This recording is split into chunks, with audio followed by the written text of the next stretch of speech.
রাজশাহী জেলার বাগমারা থানার অন্তর্গত বানইল মাদ্রাসা ময়দানে ১৬তম বাৎসরিক ২ দিনব্যাপী তাফসীরুল কোরআন মাহফিলের সমাপনী রজনীর স্বনামধন্য সভাপতি, না ৬ সাল থেকে শুরু করে ২৪ সাল পর্যন্ত যারা নির্বাচন করে নির্বাচিত হয়েছে ওদের সাবেক চেয়ারম্যান, সাবেক মেম্বার, সাবেক এমপি বলা যাবে না। কিসের সাবেক? তারা কি আমাদের ভোটে নির্বাচিত? ওরা তো চোর। এইটা ঠিক আছে, সাফ কথা। ২০০৮ সাল, ১৪ সাল, ১৮ সাল, ২৪ সাল এই সমস্ত নির্বাচনে যারা নির্বাচিত হয়েছেন, এগুলো তো নির্বাচন হয়নি, জনগণের টাকাগুলো পানিতে গেছে। সাবেক এমপি আপনারা পরিচয় দেন কোন লজ্জায়? আপনি কি মানুষ? কোন জায়গায় যেন লেখা না থাকে আপনার নামে সাবেক এমপি। কিসের সাবেক এমপি আপনি? আপনাকে আমরা ভোট দেইনি। ভোট ছাড়া নির্বাচিত হলে ওর নামের আগে লিখে দেবেন চোর। কিসের সাবেক? সাবেক চেয়ারম্যান এটা বলা যায়, জিয়াউর রহমান জিয়া। আল্লাহর দরবারে নত শিরের শুকরিয়া আদায় করছি। বাবা গনা আঙ্কা বিজরক আল্লাযী আনকাযা যহরক। ১৫০০ বছর আগে আয়াতটা নাযিল হওয়া। আল্লাহ তাআলা বলেন, হে নবী, আপনার পিঠ বাঁকা করে রেখেছিল একটা বিশাল বোঝা। আয়ামে জাহিলিয়াতের দায়িত্বে যারা ছিল, আবু জেহেল, উতবা, সাইবা, আবু লাহাব, এতে ১৪টা কর্মসূচি পেয়েছি আমি। ১৪টা কাজ করেছিল তারা। এই ১৫.৫ বছরে আওয়ামী জাহিলিয়াতে ১৫টা অপরাধ তারা করেছে। আমরা যদি আয়াতে থাকে সামনে বলবো ইনশাআল্লাহ। তার ভেতরে একটা শিক্ষা ব্যবস্থা তারা ধ্বংস করে দিয়েছে। আল্লাহ রাব্বুল আলামিন আয়ামে জাহিলিয়াত বলেন আর আওয়ামী জাহিলিয়াত শব্দ যেহেতু প্রায় কাছাকাছি, দুইটা থেকে আল্লাহ আমাদেরকে বাঁচিয়েছেন, আমাদের নবীকে এবং আমাদেরকে। খুশি হচ্ছি, এই জন্য বলছি আলহামদুলিল্লাহ। কোরআনে কারিমে আল্লাহ রাব্বুল আলামিন শিক্ষামূলক যে কথাগুলো দিয়েছেন তার ভেতরে এখন যেটা বলছি এটা আমাদের সামনে কাজে লাগবে। সূরা নমল ৫২ নম্বর আয়াত। এই কথা বলা যাবে না, একেবারে নিস্তব্ধ হয়ে যায়। খুব ভালো করে শুনবেন, আমরা ১ ঘন্টা মতো কথা বলবো ইনশাআল্লাহ। আল্লাহ পাক বলেন, ফাতিলকা বুয়ুতুহুম খাওয়িয়াতান বিমা যালামু ইন্না ফি যালিকা লাআয়াতাল লিকাওমিন ইয়ালামুন। আল্লাহ যেন এই আঙ্গুল দিয়ে এভাবে মানুষকে দেখাচ্ছেন, ফাতিলকা বুয়ুতুহুম, বাইতুন না বুয়ুত, বহু বচন দিয়েছেন। আল্লাহ পাক বলেন, এই সেই ঘরগুলো, এ তাদের ঘর, এই যে এই যে এই যে এই যে এই যে এই যে এইভাবে দেখাচ্ছেন। খাওয়িয়াতাম বিমা যালামু, জনশূন্য করে দিয়েছি, সার শূন্য করে দিয়েছি, ওজার গৃহ বানিয়ে দিয়েছি তাদের জুলুমের কারণে। আয়াতটা নাযিল হয়েছে ১৫০০ বছর আগে, ঘটনা আরো ১০০০ বছর আগের।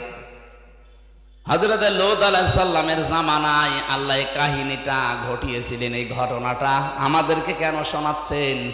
কারণ ওই জামানায় তারা যেই পাপে লিপ্ত হয়েছিল, ২০২৪-এর ৫ই আগস্টের আগ পর্যন্ত অনেকে এই পাপে লিপ্ত হওয়ার জন্য আন্দোলন করছে।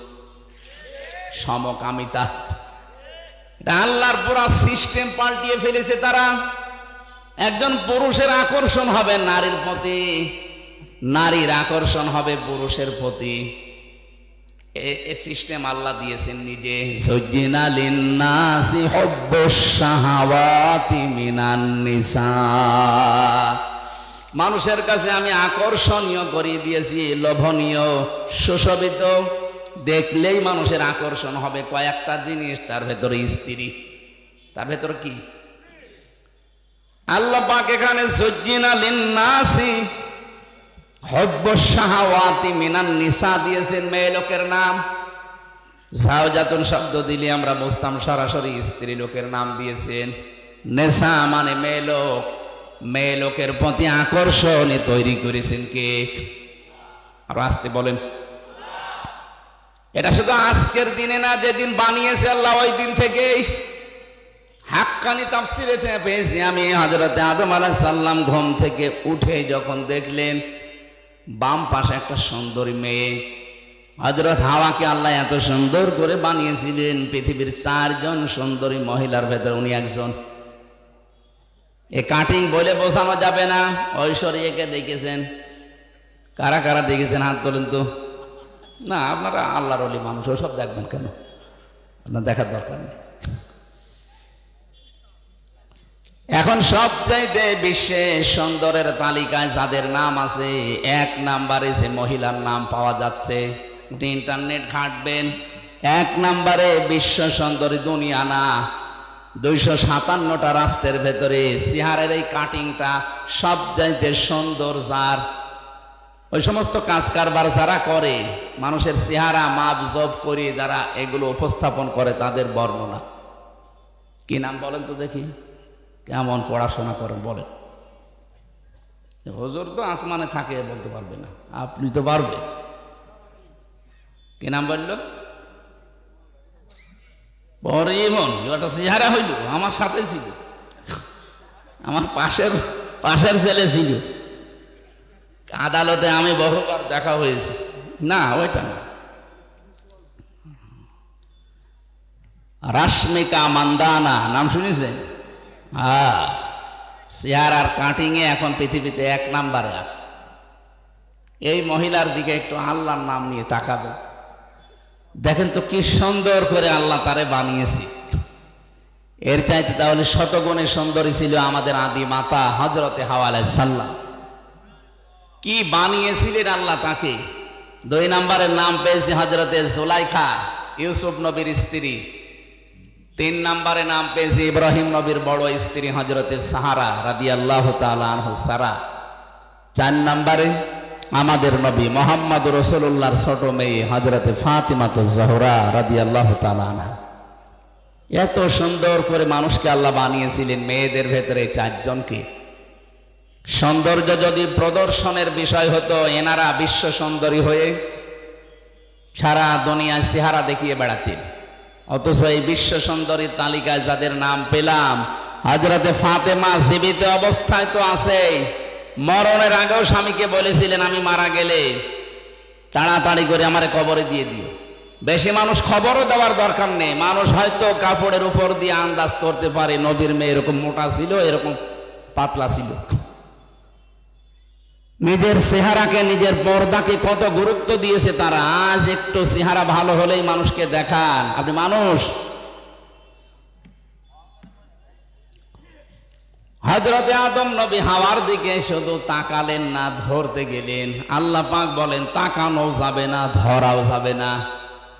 হযরতে আদম আলাইহিস সালাম ওই দিনই বলেছিলেন আল্লাহ ধরাও যাবে, তাকানো যাবে, কোন কায়দা আছে বলেন? আল্লাহ পাক বলেন বিবাহ করা লাগবে। কি করা লাগবে বলেন? বলেন। মনে বলছেন আমি রাজি আছি বিয়ে করতে। আল্লাহ পাক বলেন শুধু বিয়ে করতে রাজি হলেই হবে না, বিয়ের আগে দেন মোহর দেওয়া লাগবে। আমার কাছে কিছু নেই। এই যে আতুহুন্না ওয়াজুরহুন্না ফারিদা, দেন মোহর দেওয়া এটা কিন্তু নফল বিষয় না, এটা ফরজ, নামাজের মতো ফরজ। আজ যদিও অনেকে এরকম আদায় করতে চান না, যেটা যে ফরজ অনেকে জানেন তারপরও দিতে চান না। ফরজ কোনো বিষয় আপনি ইয়ারকি মারেন কোন কারণে? যাদের দেন মোহর বাকি আছে হাতে পায়ে ধরে বলছি দিয়ে দেবেন। যদি ফাঁকি দেওয়ার নিয়ত থাকে জেনাকারের কাতারে উঠবেন কিয়ামতে। এখানে বাকি আছে কার হাত তোলেন তো দেখি? একজন? না ঠিক আছে, এই স্টেজে যারা আছে সব মনে হয় দিয়ে দিয়েছে আলহামদুলিল্লাহ। মানে এত বড় বড় আল্লাহর ওলি যদি না দেয়। এখান থেকে কয়েকটা মাসলা আমি এনেছি। এই যে যারা বিয়ে 2টা 3টা 4টা করলেই অনেকে মন খারাপ করে, না ও চরিত্র খারাপ হয়ে গেছে। আরে বেটা, বিয়ে যারা বেশি করে তো চরিত্র ভালো। আমার রিমান্ডে, আমার আকিস গ্রুপে আমি চাকরি করতাম, ওনার ছেলে যেই কয়টা, আকিসের তো 3টা বউ, ওনার বড় ছেলে 4টা, প্রায়গুলোই 3টা 4টা 2টার নিচে মনে হয় নেই। কারণ তাদের যে সম্পদ তারা করবে কি? বিয়ে করার জন্য কয়েক প্রকার মেয়েকে বেছে নেওয়ার নির্দেশ আছে। 1 নম্বরে অসহায়, 2 নম্বরে বিধবা, 3 নম্বরে স্বামী পরিত্যক্তা, তালাক প্রাপ্তা যারা। এরকম মহিলা অসহায় যারা সমাজের, আপনি যদি বিয়ে করেন, একদিকে নবীর সুন্নাত আদায় হবে, 2 নম্বরে সমাজের ওই মানুষগুলো একটা পরিচয় পাবে। কারো চেহারায় মুগ্ধ হয়ে অন্ধভাবে তাকে বিয়ে করবেন শুধু আনন্দের জন্য না, এই কারণগুলো যদি থাকে, সে যদি 2 2 3 3 4 4 বিয়ে করে ইনসাফ কায়েম করতে পারে, সেটা একটা আল্লাহর ওলি। আল্লাহর ওলি দেখার জন্য আপনি সে চট্টগ্রাম চলে যাচ্ছে। আল্লাহর ওলি তো ওইটা, যে লোকটা এই কাজগুলো করে। এই জন্য বহু বিবাহ, যদিও আমাদের এই ভারত বাংলাদেশ পাকিস্তানের সমস্যা, কিন্তু এই কাজটা কিন্তু খারাপ না। কি কথা বলেন না কেন? আপনারা করবেন তো? আমি তো বলছি, কিন্তু আমার তো সম্ভব না, আমাদের শরীর, আমার দ্বারা হবে না। যারা করেছেন মারহাবা, আলহামদুলিল্লাহ। হ্যাঁ, হযরত আদম আলাইহিস সালাম বলেছিলেন, আল্লাহ আমার কাছে দেন মোহর দেওয়ার মতো তো কিছু নেই।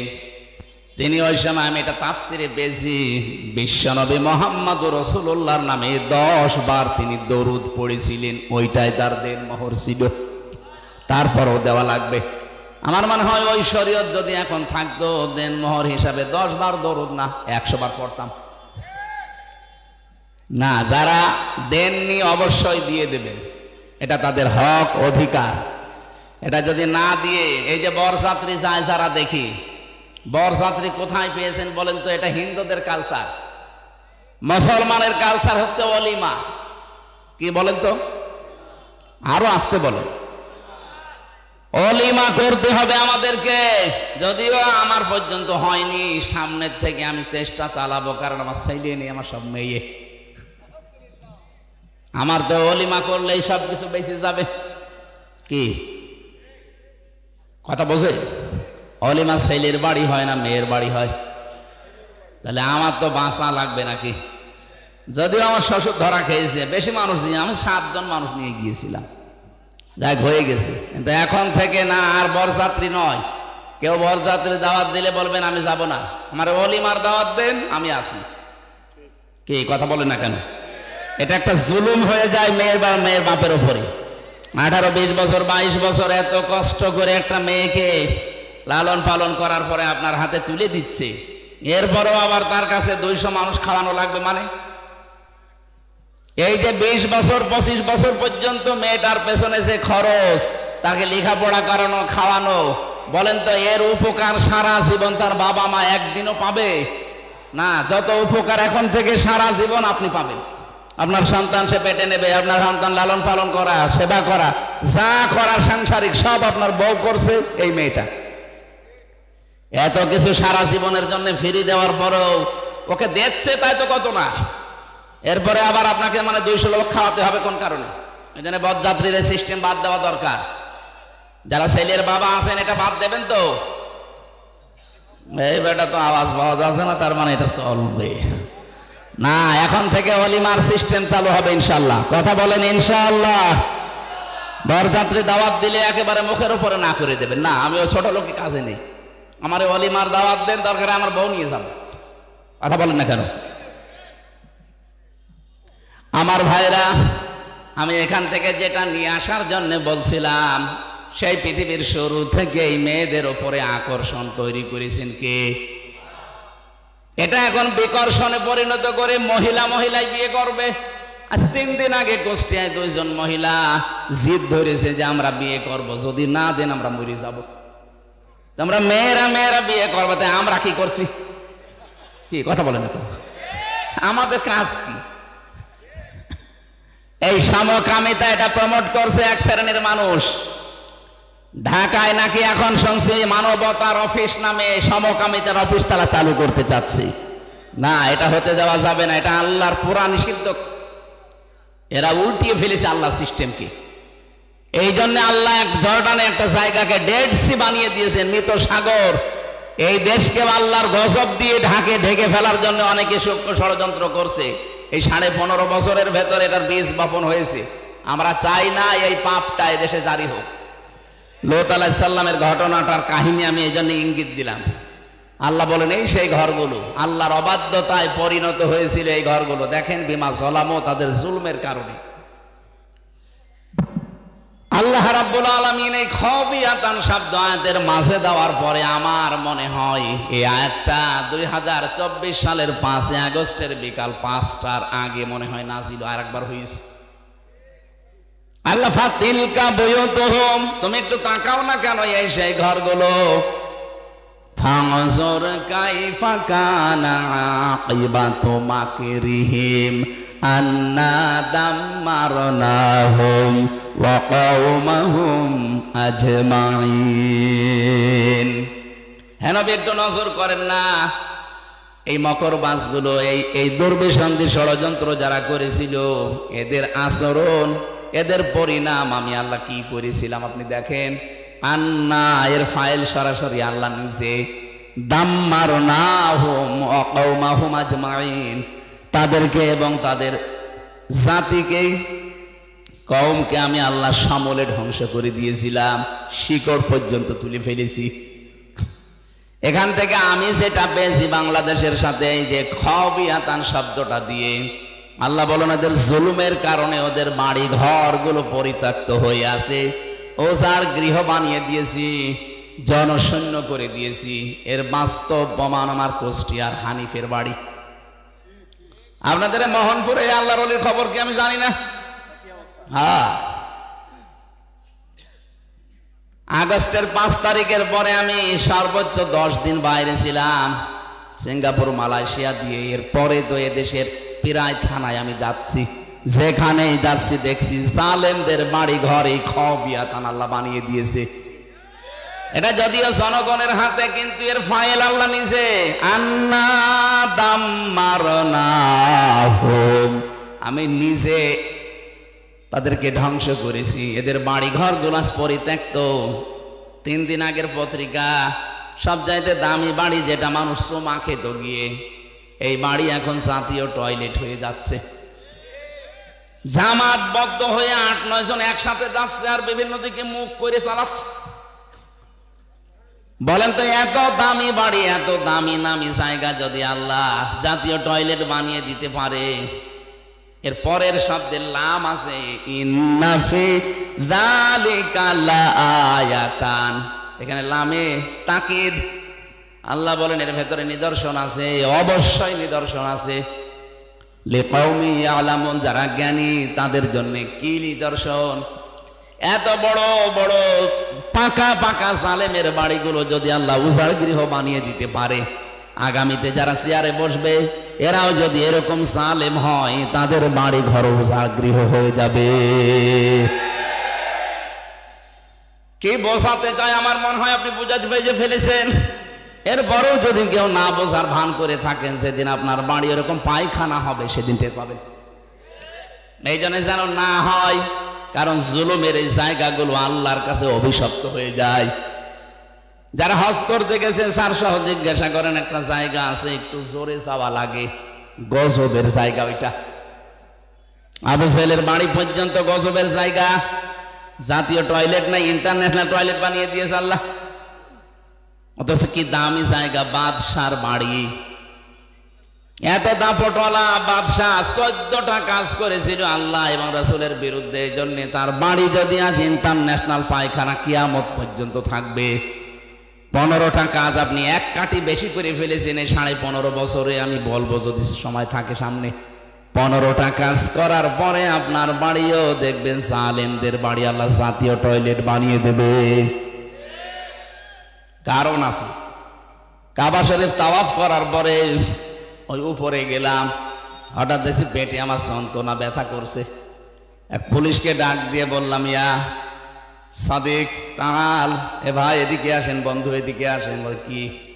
জিজ্ঞাসা করলাম আমার নিজের ওনার ভাষা দিয়ে, আমার পেটে তো ব্যথা করছে, এতক্ষণ তো ভালোই লাগছিল, ফার্মেসি কত দূর? আমার বলছে হাজিল হজ্জা তাই না বিলা দোকা। আজি দেশ কোথায়? যে তুমি বাংলাদেশ। বাংলাদেশ থেকে এসেছি।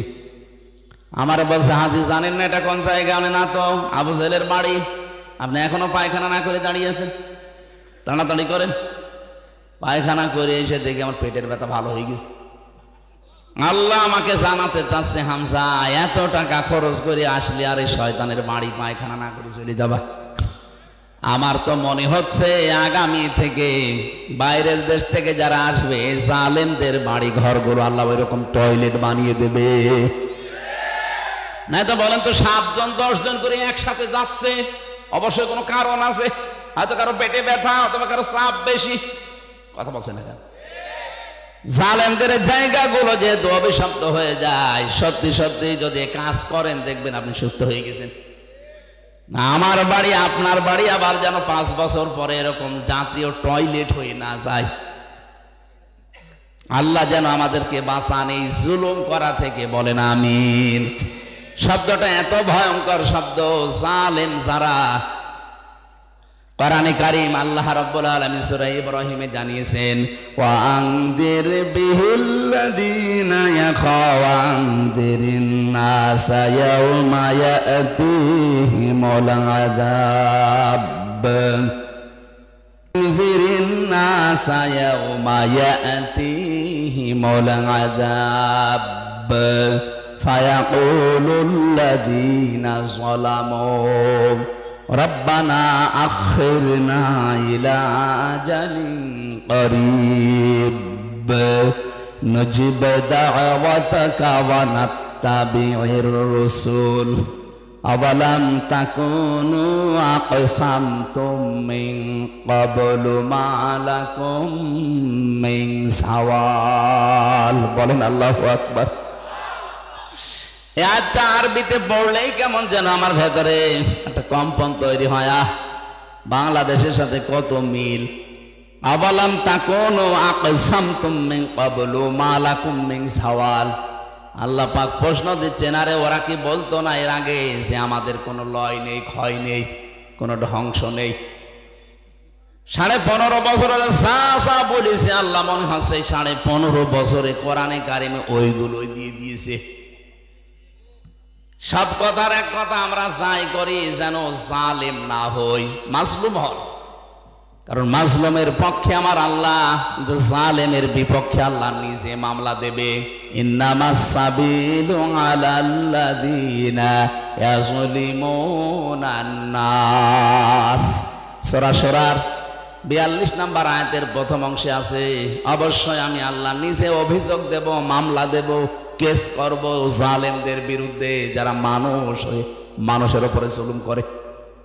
এখানে ইয়াজলিমুন আল মুসলিমুনা নেই, ইয়াজলিমুন মুজারে এরা লাগে নাস দিয়েছেন, মুসলিমুনা দেয়নি আল্লাহ। মানুষ হয়ে যদি কেউ মানুষের উপরে জুলুম করে এবং করবে, অনেকে এখন করছে না কিন্তু নিয়ত করে আছে যে করব, সুযোগ পাই, এরকম নিয়ত অনেকের নেই। অনেকে এই নিয়ত করে অলরেডি বসে আছে যে একটু বসি আগে দেখেন কি করি।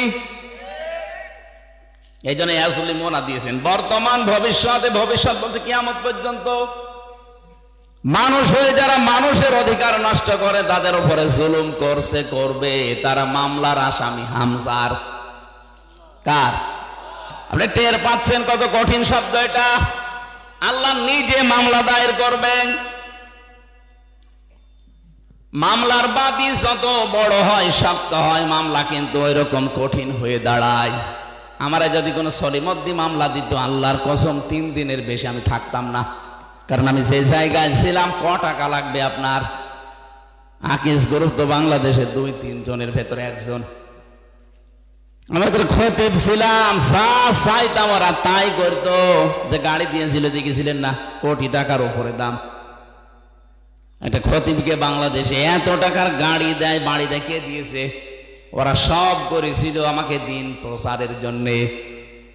বলেছিল যা লাগে সব করব, শুধু দিনের কথাগুলো প্রচার করবেন। টাকা পয়সা যদি কেউ দেয়, ওগুলো মাদ্রাসা বানাবো, ওখানে দিয়ে দেবেন। আপনার যা লাগে আমরা দেব। এখান থেকে একটা মাসলা বলি, এই যে দিনের প্রচারক যারা, বিশেষ করে দায়ী ইলাল্লাহ, এটা যদি ইখলাসের সাথে কেউ কাজ করে, যারা আজ বাংলাদেশের নাম করা বড় বড় আলেমের নাম নিয়ে যে 1,50,000 না হলে আমি যাব না, এদের পিটানো। কোন জায়গায় পেয়েছেন ভণ্ডামি? আপনার মানুষ চলতে কয় টাকা লাগে? আমার নামে যারা এগুলো করেছিলেন বা করছেন, যদি আমি দেখিনি কোনো জায়গায়, যদি পাই, আমি তো আজ পর্যন্ত কেউ 5 টাকা দিয়েছে না 2 টাকা দেখিও না। যার মাধ্যমে নিয়ে সে পকেটে যা দিয়ে দেয় তাই, যদি 5 লাখ দেয় ভালো, যদি 5 টাকা দেয় তাও। আমার 300 টাকা দিয়েছে, 280 টাকা আমার খরচ। আমি ঝিনাইদহ শৈলকুপায় গিয়েছিলাম, যাওয়া আসা, তখন যেতাম ওই ভ্যানে, বাসে, করিমন, নসিমনে। 300 টাকা দিয়েছে, খাওয়া দাবার দিয়ে সব মিলে 280 টাকা আমার খরচ, 20 টাকা বেশি ছিল। আর এখন সেই জায়গায় 20,000 30,000 দিচ্ছে, আমার কত লাগবে টাকা? যদিও জালেমরা এই 3টা বছরে আমার বাবাকে একেবারে ধ্বংস করে দিয়েছে। আকিস গ্রুপের কাছে শুনলাম 32 লাখ টাকা নিয়েছে, বলেছে যদি টাকা না দেন, আপনাদের কাছে ছিল, আপনাদেরকেও জড়িয়ে দেব। ওরা ভয়তে টাকা দিয়েছে, 1-2 টাকা না। মালিক আমারে বলছিল কয়েকদিন আগে যে আমাদের কাছে 32 লাখের উপরে 35 লাখ চেয়েছিল, দিয়েছি, এরপরও বলছে আর টাকা দেবেন না, মানুষের টাকা পায়। আর আমার বাবারে বলেছিল এই যে নিয়ে গেলাম, যদি মামলা থেকে বাঁচাতে চান কালকে 10 লাখ দেবেন। গ্রাম্য মানুষও ভয়তে 8 লাখ দিয়ে দিয়েছে। আরে 3 বছরে কতবার মামলা হাইকোর্ট পর্যন্ত তুলেছে। একটা মামলা সিএমএম কোর্ট, জজ কোর্ট, হাইকোর্ট, কত টাকা লাগে জানেন? 32 বার তুলেছে মামলা। আমার 2 মামলায় যদি আমার মনে হয় 31-32 লাখ টাকা আমার বাবা চলে গেছে। আর এখন সেই মামলার আয়ু সেই ওসি কল দিয়ে বলছে হুজুর মাফ করে দিন। মাফ কিসের? আগে টাকা ফেরত দিন। মাফ করে দেবো, অসুবিধা না, আগে টাকা ফেরত দেন, এরপরে বলেন আস্তাগফিরুল্লাহ। কথা বলছেন না কেন? শুধু আমার সাথে না, এ 15.5 বছরে যার সাথে যে অপরাধ করেছেন, সে জামাত বুঝি না, শিবির বুঝি না, বিএনপি বুঝি না, যার সাথে অপরাধ আপনি করেছেন তার কাছে আগে ক্ষমা চাবেন আর তার ক্ষতিপূরণ দিয়ে দেবেন। আপনি তার ক্ষতিপূরণ দেবেন না, 15.5 বছরে আপনার কারণে লোকটা উপরে চেয়ারে উঠতে পারেনি। কি এরকম মানুষ নেই দেশে? আপনার কারণে লোকটার ব্যবসা বন্ধ হয়ে গেছে, আপনি চাঁদাবাজি করেছেন, মিথ্যা মামলা দিয়ে, মিথ্যা সাক্ষী দিয়ে ওর জীবন থেকে 8-10 বছর ধ্বংস করে দিয়েছে। খুন, গুম আর আয়না ঘর তো আছেই। আমার ওই 10 দিনে আমি আয়না ঘরে যা দেখেছি, এত বড় বড় নখ হয়ে গেছে এক একজনের, এত বড় বড় নখ, মনে হচ্ছে যে দাড়ি, গোপ, চুল জঙ্গল থেকে আসতেছে। প্রতিদিন পাইনি, কয়েকদিন শুধু পেয়েছিলাম। এই মানুষগুলো এই নখ দিয়ে দেখতাম, এই খুশিয়ে খুশিয়ে লিখেছে দেওয়ালের সাথে, আর ভাঙা ভাঙা অক্ষরে লিখা আছে, ভাই কেউ যদি বাইরে যেতে পারেন এই নাম্বারে একটু বলবেন যে এই নাম্বারের লোকটা বেশি আছে। আর আপনি বলেন আমি কি করেছি যে আমার দেশ থেকে তাড়িয়ে দিল? আপনি তাড়িয়ে চলে গেছেন, বেঁচে গেছেন, যা করেছেন দেশের মানুষ জানে না। তাই আমি তো বের হয়েই বলতে চেয়েছিলাম, কিন্তু গোয়েন্দারা আমার বলেছে না, কিচ্ছু বলা যাবে না, যদি বলেন আবার নিয়ে। কিন্তু এখন তো আর নেই। এই কয়েকদিন আগে গোয়েন্দা বিভাগের প্রধান যিনি দায়িত্বে পেয়েছে, উনি আমারে বলছিলেন মাহফিল যেখানে হবে বাংলাদেশের 56,000 বর্গ মাইলে কারো অনুমতি নেওয়া লাগবে না। কিসের অনুমতি নেওয়া লাগবে? যেখানে সেই ফোর্সে কথা বলা দরকার কোরআন থেকে বলবেন, কিন্তু 2টা কথা কমিটিকে বলবেন, তারা যেন মেয়েদের আলাদা জায়গা এবং পর্যাপ্ত ওদের টয়লেটের যে ব্যবস্থা আছে ওইগুলো করে দেয়, পর্দাটা ঠিক রাখে। আর ছেলেদের যে জায়গাগুলো, এখানে আলোর ব্যবস্থা করতে বলবেন। বাকি কোরআনের কথা বলতে কোনো বাধা নেই। যদি কেউ কিছু বলে শুধু আমারে তার নাম ঠিকানা দেবেন, ওর ঠ্যাং ভেঙে ফেলবে। আমি বললাম যে স্যার আপনি এতদিন ছিলেন কোথায়? বলছে না, আমিও বৈষম্যের শিকার, আমি এতদিন দায়িত্ব পাইনি, আমি কিছুদিন আগে পেয়েছি। আমি মুসলমান, যেভাবে করা লাগে মুসলিম একজন দায়িত্ব আমি ওইভাবে পালন করবো। আপনি চালাবেন কোরআনের কথা। এই জন্য এখন দেখছে আর কেউ বাধা দিচ্ছে না। অনুমতির তো প্রশ্নই আসে না, কিসের অনুমতি লাগবে? এই পাশের থানা মোহনপুরের যে দায়িত্ব ছিল, মোহনপুর পবা মিলে, ওনার কাছে অনুমতি নেবেন, ওকে মুসলমান, কি নাম যেন ছিল, আইন উদ্দিন। কিসের আইন? বেআইনি কাজ করে 15.5 বছর ছিল, ওর নাম আমার আইন উদ্দিন দিয়েছে।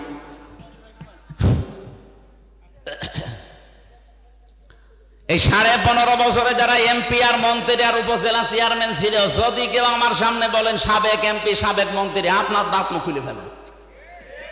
এই সমস্ত অবৈধ মানুষের চোরগুলোকে আপনি কোন কারণে বলবেন? আরো বলা লাগবে 15.5 বছরে এমপি হয়ে, মন্ত্রী হয়ে, উপজেলা চেয়ারম্যান হয়ে যাও, রাষ্ট্রের টাকা পয়সা বেতন নিয়েছেন, ওইগুলো টাকা ফেরত দেন, কারণ ওগুলো আমাদের টাকা। এর কথা বলছেন না কেন? বেগম পাড়া বানায়, সাহেব পাড়া বানায়, আর আমরা কি ঘাস কাটছি? টাকা ফেরত দেওয়া লাগবে, না তো কোনো মাপ নেই। এজন্য যার কাছে যে অপরাধ করেছেন তার কাছে যে স্বীকার করবেন আর তার ক্ষতিপূরণ দিয়ে দেবেন। আমার বাপকে বলে দিয়েছে যে এখন যদি কেউ আসে বলবা যে 32 লাখ টাকা দাও, এরপর আস্তাগফিরুল্লাহ পড়ো, কোনো অসুবিধা নেই। কয়েকদিন আগে আমি সিরাজগঞ্জ গোল চত্বরে হোটেলে খাবার খাচ্ছিলাম। তার প্রায় এই যে আগস্টের 10 দিন আগে, আগস্টের 5 তারিখে বিপ্লব, 10 দিন আগে মতো আমার এই বগুড়ায় মাহফিল ছিল। ওই ওসি আমার 2 কিলোমিটার তাড়িয়েছে এই ধানের ক্ষেতের ভেতরে, পা মা কেটে, অথচ কিচ্ছু না, উনি উঠতে দেবে না। আর জনগণ আমারে তুলবে, এই জন্য আমার একা পেয়েছে আমার আর ওই আব্দুল বাড়ি রশিদি, দুইজনে সে এমন দৌড়, জীবনে আমি এরকম দৌড়াইনি। 2 কিলোমিটার মাঠের ভেতরে, এই গ্রাম থেকে ওই গ্রাম, শেষ পর্যন্ত সে রাত 11:30 12টা পর্যন্ত পালিয়ে পালিয়ে কোথায় কোথায় ছিলাম।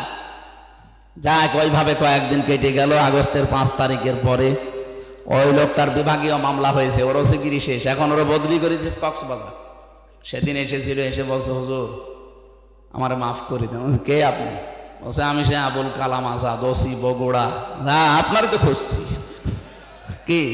বলছে মাফ করো না। মাফ করবো? ওই দিন যে গাড়ি আটক করে টাকা নিয়েছিলেন, ওই বাড়ি ভাইয়ের কাছে 1,13,000 টাকা ফেরত দেন। বলছে টাকা আনি না। কিসের মাপ চাইছেন? আগে টাকা দেবেন, এরপরে মাপ। শুধু আমি একা নাই, এদেশের যত মানুষকে এভাবে নাসিহাল করা হয়েছে, কেউ মাফ নেই। আগে টাকা ফেরত দেন, ক্ষতিপূরণ দেন, এরপরে আপনি আস্তাগফিরুল্লাহ পড়েন। জালেমদের বিরুদ্ধে মামলা এই জন্য আমির হামসার না, সরাসরি কে দেবে? আমার মামলা যেহেতু বাদী ছিল, সরাসরি ওই যে পালিয়েছে উনি, তাছাড়া সাধারণ মানুষ হলে আমার আটকিয়ে রাখতে পারতো না। এই জন্য আমার লাল দাগ মেরে দিয়েছে মামুনুল হক আমির হামসা। যতবার তুলি আইনের কোনো বাধা নেই, কিন্তু না হবে না। অথচ ওই মামলার সব খারিজ করে দিয়েছে কয়েকদিন আগে, সব খারিজ হয়ে গেছে। আমি মনে করলাম যে জিজ্ঞাসা করি মাননীয় আদালত, এত 3 বছর আপনার কাছে ছিল, তখন বললেন না এটা জামিন দেওয়া যায়, জামিন অযোগ্য। এখন বলছেন এই মামলার কোনো গ্রাউন্ড নেই, কি কি দেখে বিচার করব, কোনো মাল ম্যাটারেস নেই। যা, উনি এই কথাই বলতো যে স্যার আমার হাত বাঁধা ছিল। কথা বলে না কেন? এখন হাত খোলা আছে, আমি যতটুকু পারছি ন্যায় বিচার। আমার মনে হয় বাংলাদেশে এখন যারাই দায়িত্বে আছে, সামনে আসবে, কারো যেন হাত বাঁধা না থাকে, সবার হাত আবু সাইদের মতো খোলা থাকবে ইনশাআল্লাহ। এটা যদি সত্যিই থাকে তাহলে কিছু না কিছু ন্যায় বিচার পাওয়া যাবে। আর পূর্ণাঙ্গ ন্যায় বিচার কায়েম করতে হলে অমান হাকামা বিহি আদালা, কোরআনের বিচার লাগবে। এটার বিকল্প কিচ্ছু নেই। দুনিয়ার যত সুন্দর আইন দিয়ে বিচার ব্যবস্থা চালান, ন্যায় বিচার কায়েম করা সম্ভব না। প্রশ্ন আসতে পারে পৃথিবীর উন্নত রাষ্ট্রগুলো ন্যায় বিচার না, কে বলিস? আমি সিঙ্গাপুরে গিয়েছিলাম, কাফেরকে কাফের বলা যাবে না। ওরা কাফের না, ওরা কাফেরকে কাফের বলা যাবে না, এই নিয়ম ওদের। আমি জানতাম না, আমি কাফের বিরুদ্ধে কথা বলেছিলাম, আমার নামে ওরা সেই উল্টা পাল্টা কত কিছু করেছে কয়েকদিন। হ্যাঁ, আমাদেরকে কাফের বললো। ও শয়তানরা জাতে মাতাল হলো, তাহলে ঠিক আছে। কাফের আমার বোঝে, কুফরি কাজ করছে, জুলুম করছে, কিন্তু জালেম বলা যাবে না। কুফরি করছে, কাফের বলা যাবে না। এজন্য না, ন্যায় বিচার ওখানেও নেই। যেহেতু যেটা সঠিক ওইটা তুলে ধরতে না পারলে সেই জায়গায় জুলুম হয়। সেই জায়গায় কি হয়, এটা এখানে রাখা দরকার। এই মাথায় না দিয়ে কেউ যদি পায়ের কাছে রাখে, টুপির উপরে জুলুম। এক কথা বললে না কেন? যে জায়গায় যেটা রাখা দরকার উচিত, ওটা যদি ওখানে না রেখে কেউ অন্য জায়গায় রাখে, তাহলে তার উপর কি হয় বলেন বলেন? কোরআন শরীফ রাখা দরকার বাংলাদেশে সবার উপরে। কালিমাতুল্লাহি হিয়াল উলিয়া, আল্লাহর কথা থাকবে সবার উপরে। সবার উপরে বাংলাদেশে সংসদ। সেই জায়গায় এটা না নিয়ে অন্য কিছু যারাই নিয়ে যেতে চায়, তারাই কোরআনের সাথে জুলুম করে। এক কথা বলুন। আর একটা জুলুম আল্লাহর সাথে চলছে। সার্বভৌম ক্ষমতার মালিক আল্লাহ, এটা অনেক মানুষ এমনি এমনি মনে মনে বলে, কিন্তু বাস্তবে দেখাতে গিয়ে বলে না। ক্ষমতার উৎস জনগণ, এটা একটা শিরিক। এই বাংলাদেশে সূক্ষ্ম শিরিক তুলে দেওয়া লাগবে। বাংলাদেশ জামাতে ইসলামী এইটা বিশ্বাস করে না যে ক্ষমতার উৎস জনগণ, ক্ষমতার উৎস আল্লাহ। এই কারণে তাদের নিবন্ধন পর্যন্ত বাতিল করে দিয়েছে জালেমরা। তারা আল্লাহর পরীক্ষায় উত্তীর্ণ হয়ে নিবন্ধন বাতিল হয়েছে, তারপরেও ডোন্ট কেয়ার, কিছুই মনে করেনি, চিন্তা ভাবনাও তাদের ছিল না, যে যা করবে করুক, আমরা এটার উপর থেকে টলবো না, কারণ এটা আমার বানানো না। আন্নাল কুওয়াতা লিল্লাহি জামিআ, সব ক্ষমতার উৎস কে? আরো জোরে বলেন। এটা যদি জামাত ইসলামের হয়, তে আপনি কি, আপনি টুপি মাথায় দেন না, আপনি মুসলমানের নাম রেখেছেন, আপনি তো মরে গেলে জামাতের কবরে দেওয়া হবে। এই জন্য যাদের এই বিশ্বাস আছে, আপনি আজকে থেকে এই বিশ্বাস পাল্টান। অথচ এই মজলুম দলটার উপরে আজ সারা বাংলাদেশে এক শ্রেণীর নামে আলেম, কি কি পড়ে আলেম হয়েছে জানি না, এই মানুষগুলো এই মাজলুম মানুষদের উপর একটা তহমত লাগিয়ে দিয়েছে যে এদের আকীদা খারাপ, এটার উপর একটা জুলুম। কখনো এই কথা আর বুঝে শুনে বলবেন না। 5টা কথা, 5টা বই পড়া পড়েছেন কোনোদিন আপনি এদের? আপনি আকীদা খারাপ বলেন মানে? আপনার এত ভালো আকীদাতে ফাঁসির দড়িটা গলার কাছে আসলে তখন আকীদা টের পাবেন। অথচ যে মানুষগুলোর বলেন আকীদা ভালো নেই, এই মানুষগুলো ফাঁসির দড়ি গলার কাছে নিয়ে 3 ঘন্টা ঘুমিয়েছে, আমার নিজের সাক্ষী। শহীদ মীর কাসেম আলী 3 ঘন্টা পরে যার ফাঁসি, কারারক্ষীকে বলছে, ভাই আমি 2 ঘন্টা ঘুমালাম, তুমি 1 ঘন্টা আগে আমার ডেকে দিও। অথচ তার দড়ি ফাঁসির গলার কাছে। তার ছেলেটা গুম হয়ে আছে, ব্যারিস্টার আরমান, তার বউ ওই সময় আইসিইউতে ছিল। এরকম কঠিন পরিস্থিতিতে যার 3 ঘন্টার 2 ঘন্টা ঘুমিয়ে কাটাতে পারে, আপনি পারবেন? বলতে যত সহজ মনে হচ্ছে, আমি তো নিজে প্র্যাকটিক্যাল, তাও পারবো না। তার ইমানটা কোন পর্যায়ে ছিল? আর আন্দাজে আকীদা খারাপ, ইমান ঠিক নেই, ভণ্ডামি করার জায়গা পান না। কখনো এই কথা জেনে শুনে বলবেন না আকীদা ভালো নেই। আকীদা কি? আকীদার বই পড়েছেন আপনি? আকীদা খারাপ হলে মানুষটাকে পেতেন আপনি? একটা ফাজিল মাদ্রাসার অধ্যক্ষ উপাধ্যক্ষ খেলা করে পর্যন্ত গিয়েছে না? হাজার হাজার আলেম এই দেশে, এই মানুষগুলো আকীদা ভালো না। তার আকীদা ভালো না থাকলে ওরা কি ডাল খেয়ে আলেম হয়েছে? উল্টা পাল্টা কথা বলবেন না। যে মানুষগুলো লোকের খেয়ে, নিজের বাবার টাকা পয়সা হালাল খেয়ে যদি ওই পর্যায়ে যেত, তাহলে এই ফতোয়া দিত না। উল্টা পাল্টা জিনিস খেয়ে এই পর্যন্ত চায়, ওর ভেতর থেকে তো ওই কথাই আসবে। আমি আপনাকে ছোট করার জন্য বলছি না, আপনার অনেক কাজ, অনেক অবদান আমরা স্বীকার করি। তালিমের যে জায়গাগুলো আছে, এগুলোতে আমার দেওয়া সম্ভব না, কিন্তু অর্থনৈতিক বিষয়, রাজনৈতিক বিষয়, রাষ্ট্র পরিচালনার যে বিষয়, এই ক্ষেত্রে বাংলাদেশ জামাত ইসলামী, ইসলাম ছাত্র শিবিরের আল্লাহর ওলি। না পয়সা যদি দেখাতে পারেন যে চরিত্রের ভেতরে আছে দুর্নীতি, আল্লাহর কসম আমি ওদের এক্ষুনি গালি দেব। বলেন, 4 আনা দেখাতে পারবেন না। আপনি আল্লাহর ওলি দেখতে এসে কোথায় চলে যাচ্ছেন? সিলেটে। কিসের আল্লাহর ওলি দেখতে যান? আল্লাহর ওলি তো ওই লোকটা আছে, লোকটা তার লেনদেনে স্বচ্ছ। 5টা গুণ লাগে আল্লাহর ওলি হওয়ার জন্য। 5 নাম্বার এটা, লেনদেনে স্বচ্ছ হওয়া লাগে। আর দেশে লেনদেনে স্বচ্ছ কে আপনি টের পাচ্ছেন না? বলেন তো। সত্যকে সত্য জানার পরও আপনি গোপন রাখবেন কোন কারণে? আমি কি বেশি বলে ফেললাম? আপনি একটা কথা প্রমাণ করেন যে হ্যাঁ, এদের চরিত্রের ভেতরে কি কি খুঁত পেয়েছেন। এরা তো আর মাদ্রাসায় আপনার মতো 24 ঘন্টা পড়ে না, জেনারেল শিক্ষিত মানুষ একজন। একটা বিড়ি খায় না, একটা সিগারেট খায় না, একটা লাল পানি খায় না।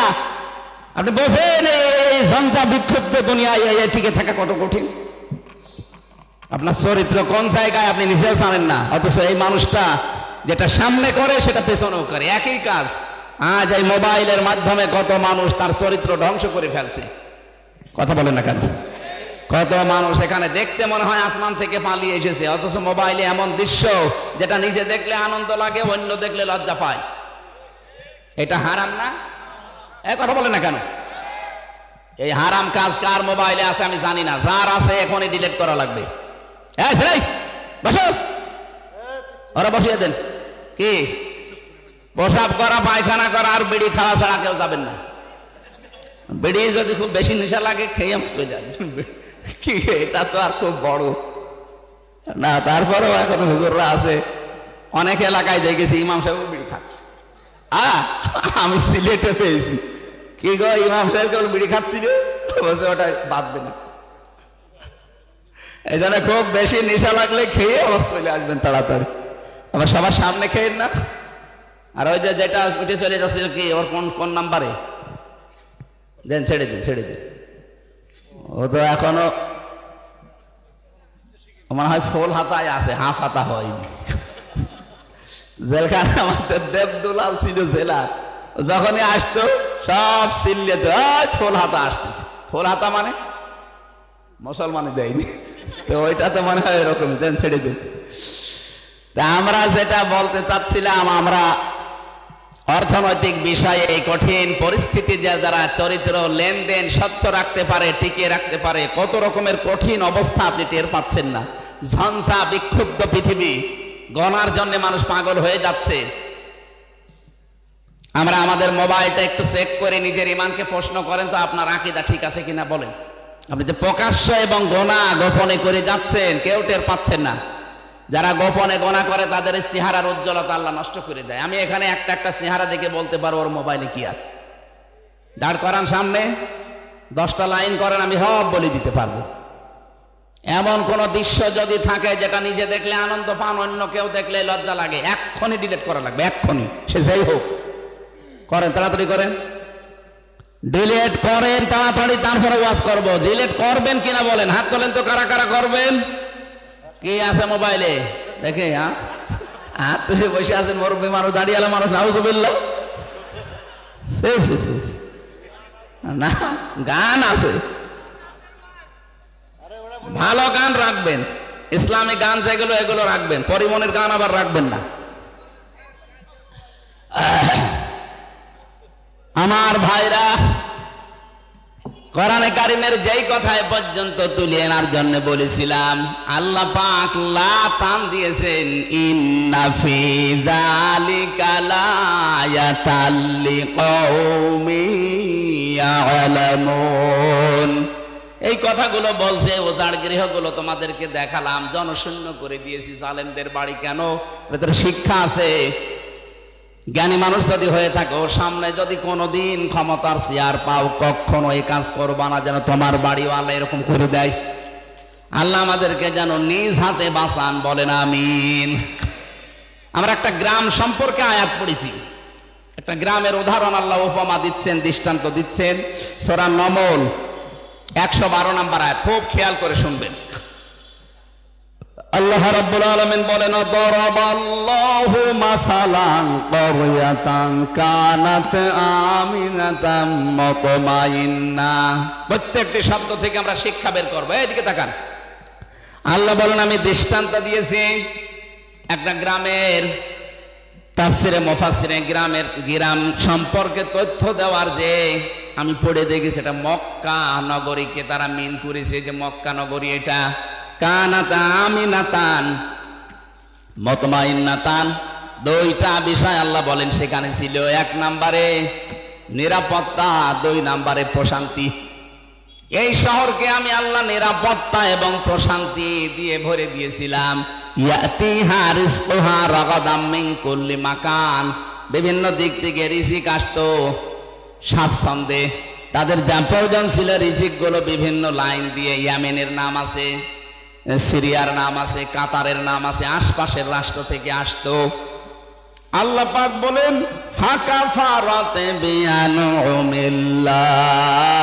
এই যে কতগুলো নিয়ামতের কথা বললাম, একটা আমানা নিরাপত্তা, 2 নম্বরে মুতমাইন্না প্রশান্তি, নির্মল একটা পরিবেশ, 3 নম্বরে বিভিন্ন জায়গা থেকে রিজিক এসে তাদেরকে স্বাচ্ছন্দ্যে চলাফেরা করার গ্যারান্টি। কিন্তু এই মানুষগুলো যখন আল্লাহর নিয়ামতের সাথে কুফরি করা আরম্ভ করেছে, কুফরের ধরনগুলো আমি তো 15টা বলেছিলাম, বলবো ইনশাআল্লাহ। ওই জামানায় 14টা ছিল। ফাকাফারাত বিআনউমিল্লাহ, আল্লাহর এই নিয়ামতকে যারা কুফরিতে পরিণত করেছে, কুফরি করেছে আল্লাহর নিয়ামতের সাথে, ফাযাকাল্লাহ, এখানে ফাইল আল্লাহ নিছে। আল্লাহ পাক বলেন, আমি তখন তাদেরকে মজা চাকালাম, স্বাদ গ্রহণ করালাম, লিবাসাল জুই ওয়াল খাউফি, শাস্তি হিসাবে 2টা পোশাক পরিয়ে দিলাম, একটা ক্ষুধার, 2 নম্বরে ভয়ের। বিমা কানু ইয়াসনাউন, কারণ তারা এই কাজগুলো করেছিল। এবার আসেন তো আমরা দেখি আল্লাহ আমাদের কি বোঝাতে চাচ্ছেন এই আয়াত দিয়ে। রব্বুল আলামিন বলেন, পৃথিবী থেকে যে যেই গোনা করে, এই গোনাগুলো উপরে চলে যায়। তাফসিরে তাবারির ভেতরে দেখেছি, বিশ্ব নবী যখন যাচ্ছিলেন জিবরাইলের সাথে মেরাজে, তখন দেখলেন কালো কালো কি যেন উঠতেছে উপরে। আর পিপিলিকার মতো কালো কালো কি যেন নামতেছে। নবীজি দেখেই জিজ্ঞাসা করলেন, ইয়া আখি জিবরাইল, এই যে এগুলো কি? ফেরেশতা জিবরাইল বলেছে, হে নবী, আপনার উম্মতের ভেতরে এই দুনিয়াতে যে সেই গোনাগুলো করে, ওই গোনাগুলো কালো কালো হয়ে উঠতেছে। আর ওই কালো কালো পিপিলিকার মতো এগুলো কি? নবীজি বললেন, এইগুলো ওরা যে গোনা করেছে, এই গোনার শাস্তি হিসাবে আমার আল্লাহ এগুলো দুনিয়ায় পাঠিয়ে দিচ্ছে। তাহলে গোনার কারণে আপনার ভাগ্য নষ্ট হয়, আপনার উপরে বিপদ আসে। এটা আমি বানালাম। সূরা রোমের 41 নাম্বার আয়াতটা এর দলিল।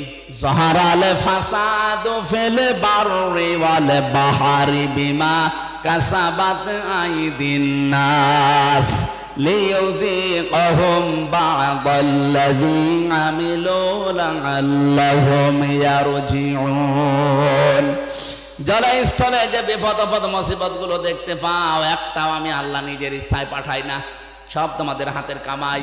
যা করো ওইটাই উপরে চলে যায়, ওখান থেকে শাস্তি হিসাবে আমি আল্লাহ পাঠাই। কেন পাঠাই জানো? লিইউযিকাহুম, তোমাদেরকে আমি স্বাদ চাকাতে চাই। লিইউযিকাহুম বা'দাল্লাযী আমিলু, কিছু আমলের কিছু কাজের স্বাদ আমি চাকাতে চাই। আমি চাই লা'আল্লাহুম ইয়ারজিউন, তোমরা ফিরে আসবে। কিন্তু আমি আল্লাহর এই আশাটা পূরণ হয় না দেখি তোমরা আরো উল্টা বুঝে এ অপরাধ চালাতেই থাকো। এই জন্য জনপদের লোক, এই যে কারিয়া মানে জনপদ, গ্রাম। ওয়ালাউ আন্না আহলাল কুরা আমানু ওয়াত্তাকাউ লাফাতাহনা আলাইহিম বারাকাতিম মিনাস সামাই ওয়াল আরদ।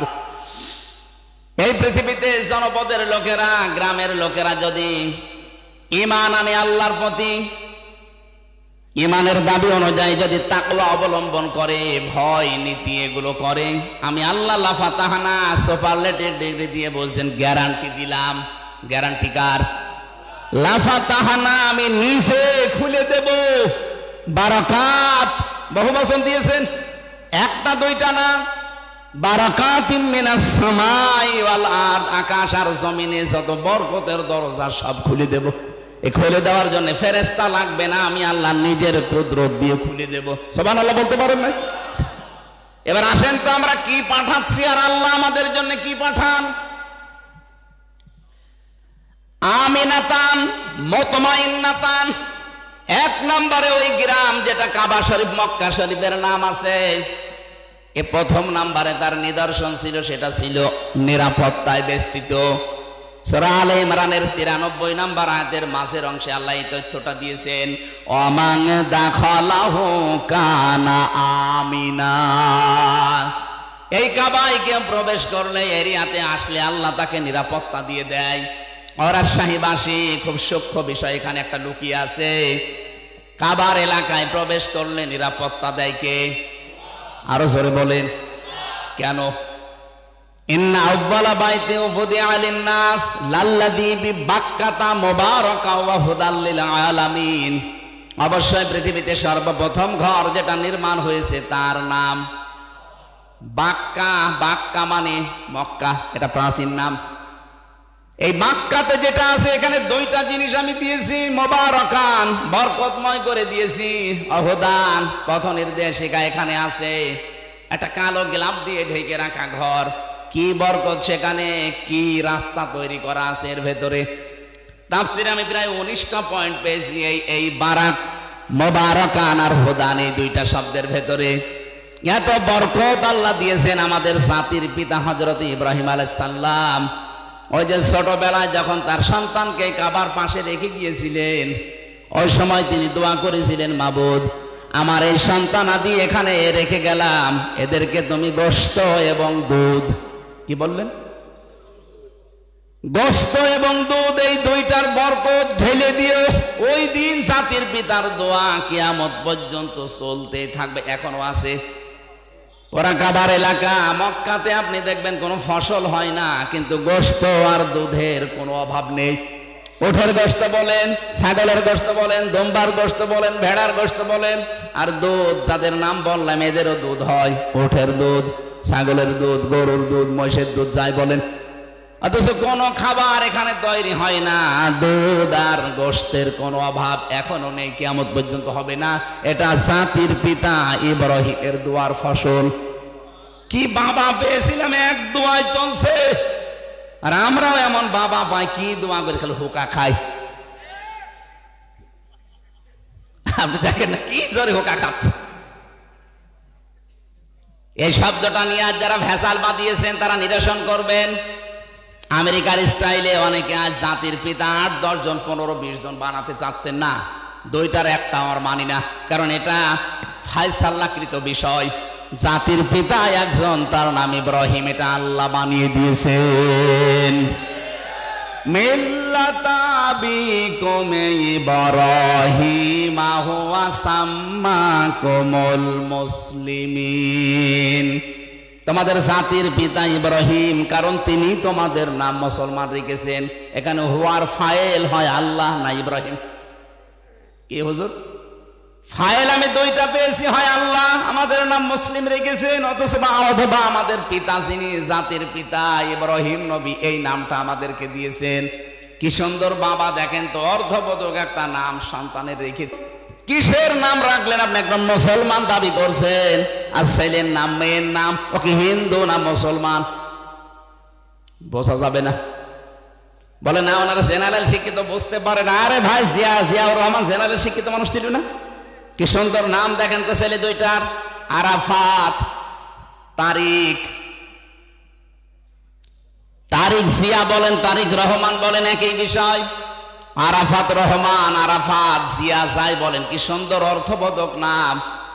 জেনারেল শিক্ষিত মানুষ নাম রাখলো কি করে? আর আপনি বলেন আমি জেনারেল শিক্ষিত, কি রাখবো, পুতুল না জয়? আমি টের পাইনি। টের পাননি মানে? তারা জেনারেল শিক্ষিত হয়ে যদি এরকম অর্থবোধক নাম রাখতে পারে, রহমানের রাস্তা, তারিক রহমান। আরে নাম শুনলেই কিয়ামতে হয়তো আল্লাহ বলবে যে ঠিক আছে, যা কিছুই যখন পেলাম না, নামের ওসিলায় মাফ করে দিলাম। আর আপনার নামই যদি দেখে হরে, এই জন্য আমাদের পিতা হিসাবে কিন্তু 11টা দায়িত্ব পালন করা দরকার। যারা বাবা হয়েছেন, প্রথম নাম্বারে সন্তানের নাম রাখবেন অর্থবোধক একটা নাম। কিয়ামতে আল্লাহ যখন একেবারে মাফ করার কিছুই আর পাবে না, তখন নামের দিকে হয়তো মনোনিবেশ করবে। এটা হাদিসে আমি পেয়েছি। কিয়ামতে আল্লাহ ডাক দিবে মরিয়ম, হাজারো মরিয়ম খাড়া হয়ে যাবে। রব্বুল আলামিন বলেন, আমি এত মরিয়মকে চাই না, আমি ঈসা নবীর মা মরিয়মকে ডাক দিয়েছি। মরিয়ম নামের মেয়েরা বলবে, রব্বুল আলামিন তুমি তো আর বলার সময় বলনি ঈসা নবীর মা মরিয়ম কোথায়? ডাক যখন দিয়েছো দুনিয়ায় তো শুনি নাই তোমার কথা, আজকে মনে করলাম একটু সাড়া দেই। আল্লাহ পাক বলেন, ঈসা নবীর মা মরিয়মের সাথে যাদের মিল আছে, যাও জান্নাতে চলে যাও। এজন্য অর্থবোধক নাম রাখা এটা বাবার আর মায়ের দায়িত্ব। যদিও আমরা অনেকে এটা বেখেয়াল রাখতে পারি না। আবার শুধু অর্থের দিকে কোরআনের শব্দ দেখে নাম রাখবেন না। সেদিন বলেছিলাম না, একজন কুষ্টিয়ার বড় বাজারে নাম রেখেছে মিহাদ স্টোর। কি গো, কি এ নাম কার? বলছে আমার ছেলের নাম। মিহাদ মানে কি? বলছে কোরআনে পেয়েছি বিসাল মিহাদ। আরে বেটা, নিকৃষ্ট জায়গা, জাহান্নামের এটা নিকৃষ্ট জায়গা। এই জন্য অর্থবোধক নাম রাখবেন। আমি যেটা বলছিলাম, আমাদের জাতির পিতা একটা দোয়া করেছিলেন, আল্লাহ এই নিরাপত্তার শহরে তুমি গোশত এবং দুধের কোনো অভাব কিয়ামত পর্যন্ত দিও না। আল্লাহ দেবেও না। এই জায়গাটা যে এমন নিরাপদ, অথচ এর এরিয়ার বাইরে আপনি যাবেন, সেখানে ডাকাতি আছে, সেখানে ছিনতাই আছে, চুরি আছে, কিন্তু কাবার চত্বরের ভেতরে কোনো ছিনতাই নেই, নিরাপদ। বাবার হত্যাকারীকে দেখার পরও মানুষ ছেড়ে দিতে বলে না, এই জায়গায় কিছু করা যাবে না। আল্লাহ বলেন, আমান দাখালাহু কানা আমিনা। পুরা জায়গাটা আমি নিরাপত্তা চাদর দিয়ে ঢেকে রাখলাম। বাংলাদেশ তো আর কাবা শরীফ না, কি এটা কি কাবা শরীফ? তাহলে এই জায়গা যদি নিরাপদের শহর বানাতে হয়, এটা তো 6010 কিলোমিটার দূরে বাংলাদেশটা, সেই সৌদি আরব থেকে 6000 কিলোমিটারের উপরে। এই জায়গাটা, এই 56,000 বর্গ মাইলের দেশটা যদি আন্তর্জাতিক বিভিন্ন যে চক্রান্ত চলছে, ষড়যন্ত্র চলছে, বিশেষ করে আমাদের প্রতিবেশীদের, এদের এই চক্রান্ত থেকে বাঁচাতে শান্তি, স্বস্তি, নিরাপত্তা দিয়ে যদি ঢেকে রাখতে হয়, কাবা শরীফের এরিয়ার মতো অবশ্যই কোনো কাজ আছে। কি?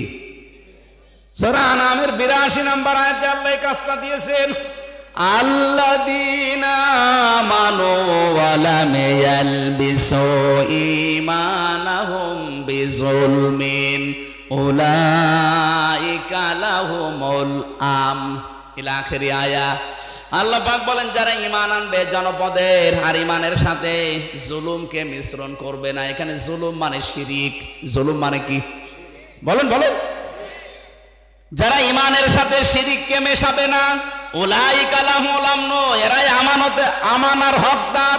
এখানে নিরাপত্তা, আমান মানে হক, নিরাপত্তার হকদার এরাই আমি আল্লাহর পক্ষ থেকে। 56,000 বর্গ মাইলকে যদি নিরাপত্তা চাদর দিয়ে ঢেকে রাখতে হয়, সে যে কোনো শত্রু থেকে, অবশ্যই দেশে শিরিক মুক্ত দেশ গড়া লাগবে। অথচ 15.5 বছরের শিরিকের কারখানা তৈরি করেছিল। প্রতিষ্ঠান থেকে শুরু করে এমন কোন জায়গা ছিল না যেখানে শিরিক নেই। মোড়ে মোড়ে মূর্তি তৈরি করার মাধ্যমেও শিরিক। কথা বলেন না কেন?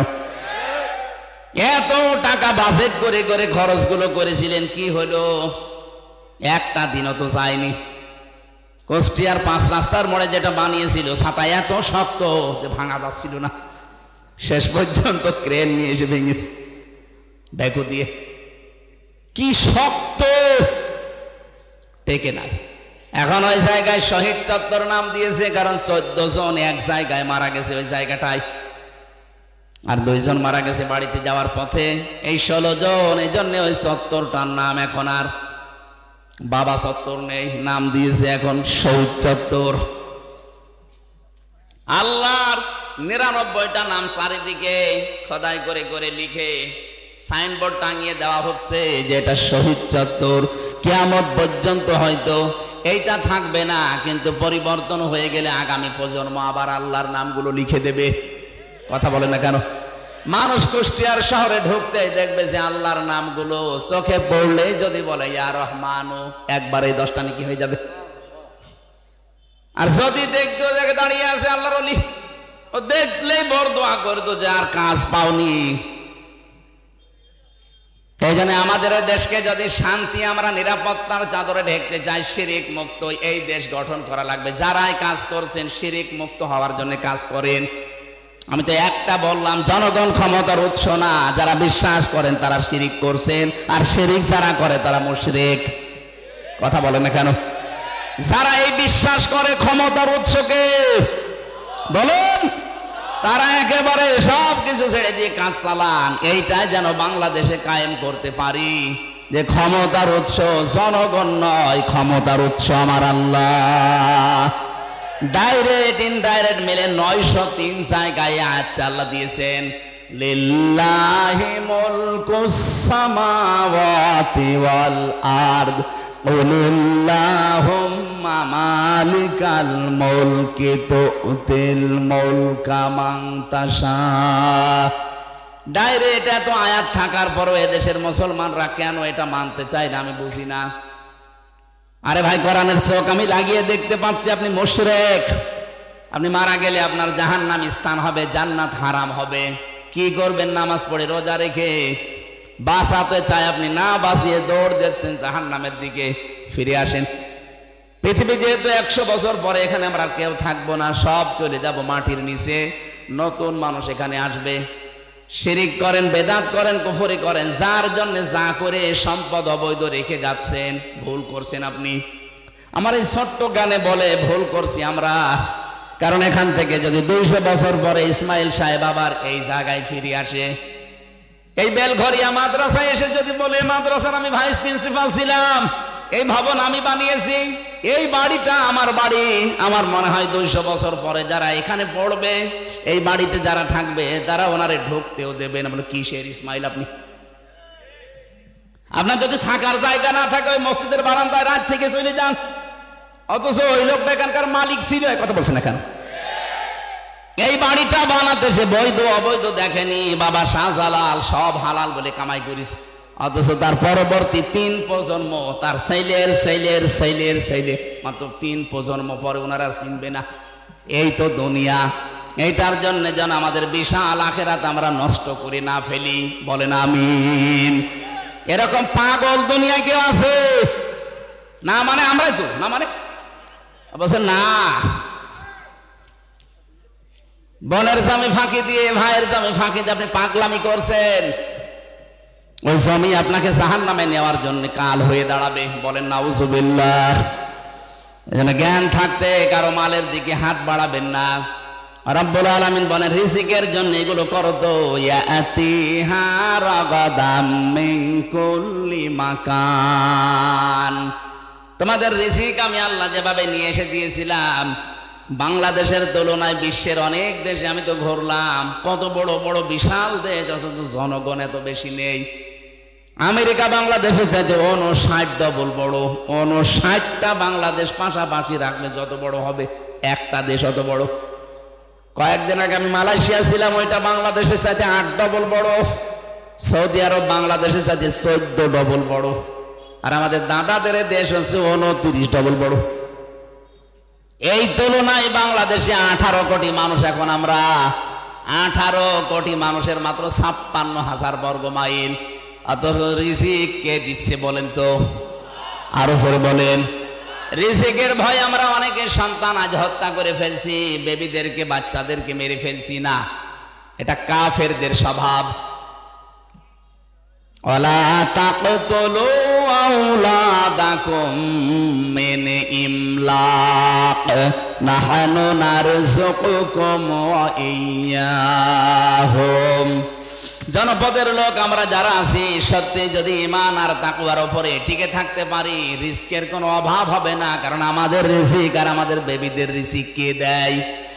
আরো জোরে বলেন। আমেরিকার একটা পদ্ধতি আমরা অনেকে অবলম্বন করে এই কুফরিতে নিমজ্জিত হয়ে শেষ পর্যন্ত আল্লাহর বিরুদ্ধে অবস্থান নিয়েছি। চেন্ময় কৃষ্ণ নাকি যেন নাম ধরা পড়েছে, ওর বক্তব্য দেখেছেন কিছুদিন আগে। ও বলেছিল বাংলাদেশে আমরা সংখ্যালঘু, এজন্য আমাদের জন্ম নিয়ন্ত্রণ লাগবে না, আমরা সন্তান বাড়াবো যেন মুসলমানতে চাইতে আমি বেশি হয়ে যায়। আরে ভাই, এটা 96 ভাগ মুসলমান, কত ভাগ? আর আপনারা 4 ভাগও না, কারণ এখানে বৌদ্ধ আছে, খ্রিস্টান আছে,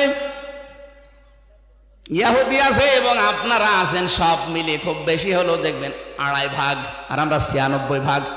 আমাদের সমানে আসতে কমপক্ষে কিয়ামত হয়ে যাবে। কয়টা জন্মাবেন? আমরা কি বসে আছি? এই জন্য আল্লাহর উপরে যাদের বিশ্বাস, রিজিক আসবেই। আল্লাহর এই অবাধ্য কাজটা আমরা যেন না করি, বেবিদেরকে, বাচ্চাদেরকে, বাবুদেরকে যেন আমরা ধ্বংস করি না ফেলি। আল্লাহ পাক বলেন এই মানুষগুলো যখন আল্লাহর এই নিয়ামত, শান্ত, শিষ্ট, নির্মল এই শহরে বসবাস করার পরেও যে মানুষগুলো জুলুমের পথ বেছে নিয়েছিল, ওই জামানায় আল্লাহর বিধানে হাত দিয়ে সীমা লঙ্ঘন করেছিল, বিশেষ করে ওই জামানায় নবীদের উপরে তারা অত্যাচার চালিয়েছে। আমার নবী মুহাম্মদ রাসূলুল্লাহকে পর্যন্ত দেশে থাকতে দেয়নি, তাকে পর্যন্ত তাড়িয়ে দিয়েছিল।